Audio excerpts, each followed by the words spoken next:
This is Barnstable Today for Thursday, January 29th. Welcome aboard. I'm Mark Mumford. And please keep in mind that the meetings we cover are available on demand at the town's website, town.barnstable.ma.us. Water quality surfaces as our main focal point today. Thanks for joining us. I'm Kevin Friel. The town's Coastal Resources Committee, still in its first year of existence, is facing the task of updating and building upon a landmark 1990 study by the Cambridge-based environmental consulting firm Camp Dresser and McKee. At this week's meeting, in the improved audio environment of the Selectmen's Conference Room, Coastal Resources Chair Bob Jones led a discussion of what the updated report's format might be like, with water quality the centerpiece.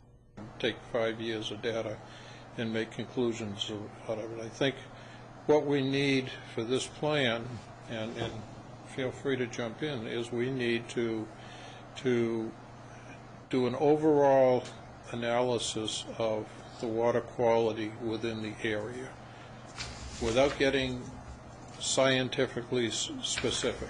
All of the stuff that's scientific, as far as I'm concerned, should be in a link or in an appendix or something else. If somebody's really interested in reading 5 years of 3 days data or any of the other data, that it's there. But we have to have enough data in our discussions so that we can reach some sort of conclusion as to what the water quality is, how it was yesterday, how it is today, and of course, who knows, what tomorrow is. But we know we're trying to get at least from an expansion of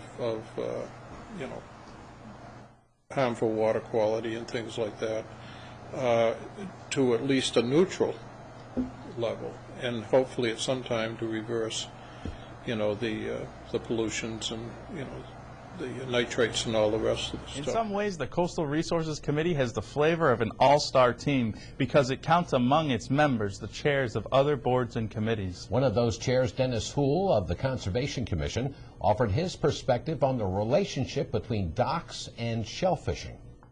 I think Pete's right on track here.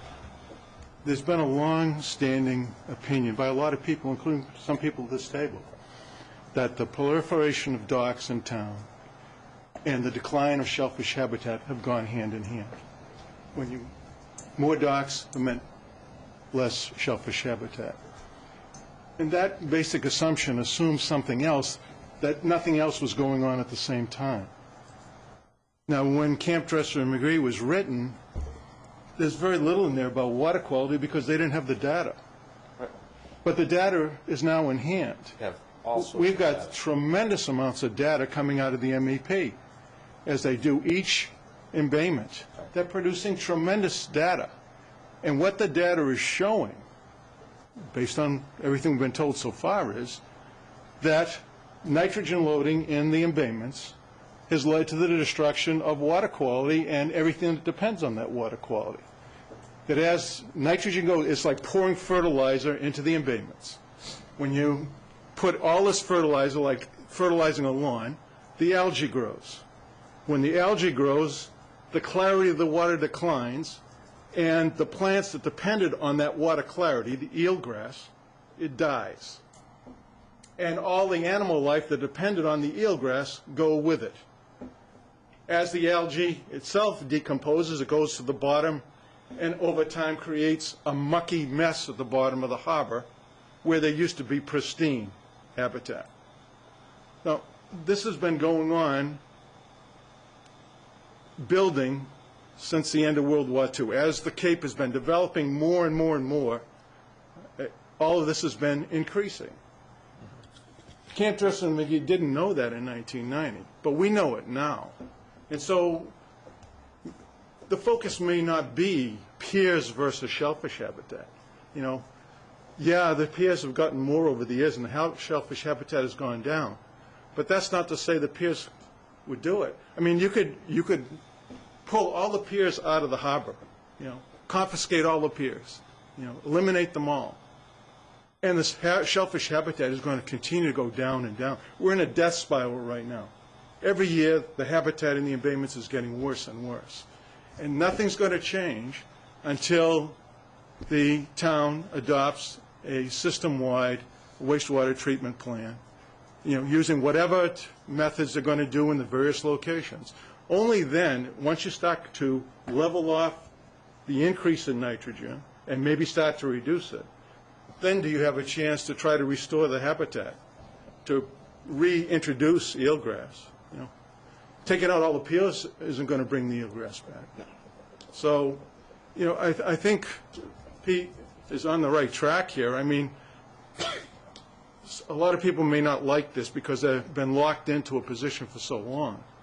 But it's clear to me anyways, or it's becoming increasingly clear as we've gone through this, that we have to do something about the water quality in order to protect the shellfish habitat. Coastal Resources' next scheduled meeting is set for 5 o'clock on February 10th in the Selectmen's Conference Room. Meanwhile, Coastal Resources are very much in play out near the tip of Sandy Neck, where dredge spoils out of Barnstable Harbor are being put to good use. We went on scene to get the scoop from Sandy Neck manager Nina Coleman and project manager Matt Groschettel of Vine Associates out of Hingham. All right, we're out here on Sandy Neck. We've had some dredging going on behind us, watching some of the action. And Nina, just what is going on here at Sandy Neck? Well, they started dredging about a week ago, and what they're doing is they're filling in a low area that's out at the cottage colony out at the point of Sandy Neck. And the material comes out of the pipe, and there's a lot of water with it as well, and then we're hopefully going to fill up this hole that's out here behind these cottages. So the cottage owners are really happy about it, and we also had a place to put our spoils, so we're happy about it as well. And like everything else, weather is always a factor, so that's been coming into play as you've been trying to get this project completed. Yeah, weather's an issue. Icing up of the harbors, I understand, has been an issue. And it was darn cold. We had some big tides. So, as always, everything having to do with Sandy Neck has got a lot of issues, a lot of complications. But they're persisting here, and they're hoping to be done within the next 4 days. And excuse me for reaching in front of you, but we're going to talk to Matt for a minute here. Matt, we watched some of the action here, but tell us about the dynamics of this project. Well, the project involves a maintenance dredging of the channel out in Barnstable Harbor here, and just the second half of this is to fill in this low area with the spoils from the dredging project.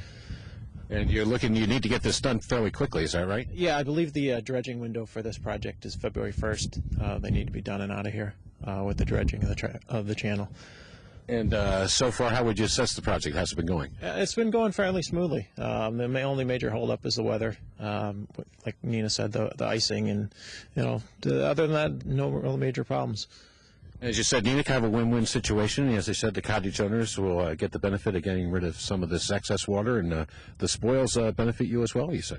Well, we needed a place to put the spoils. That's always an issue with dredging projects. You need to have a location to put that material. And as I said, this has been a low area for many, many years. The tide's been coming in here and working around behind these cottages right behind me here. And so, every year it gets worse. Every extreme tide, it gets worse. And so we're building it up, and presumably the tides won't be able to come back in here and start that whole erosion process again. So, yeah, definitely win-win. The cottagers, as I said, have been really pushing for this project. So it's been a positive one. All right. Thanks very much. Appreciate it. Thank you. No rain or snow for at least a couple of days should help that project move towards completion. Meanwhile, just a reminder, if you want to find out more about what is going on out at Sandy Neck, the Sandy Neck board meetings are available on demand at the town's website, town.barnstable.ma.us. As far as the meeting scheduled this evening, it's the Charter Commission back at it in Town Hall at 7 o'clock, and the agenda is clear for tomorrow. Thanks for joining us today. I'm Kevin Friel. We'll meet you right back here tomorrow. I'm Mark Mumford.